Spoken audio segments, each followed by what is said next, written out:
आफा बिदा फंबाय बिब' बिनानाव नोंथांमोन दिनै आं दंबोयो हग्राजुलि पारिसनि सिङाव थानाय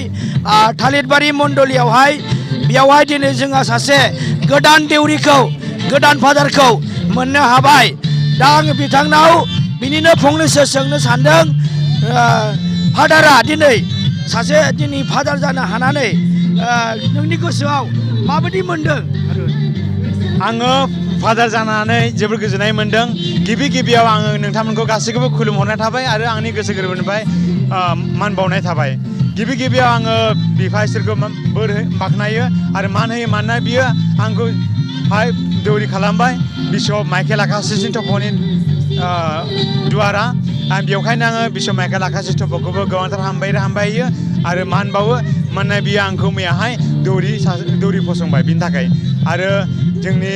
क'क्राझार हालामनि गासैबो बिमा बिफा बिदा फंबाय बिनानावखौबो आङो आंनि गोसो गोरबोजों हामबायहोयो आरो आं दिनै जोबोर रंजानायजोंहा इसोरखौ बाख्नायनायजों लोगोसे आङो बुङो दे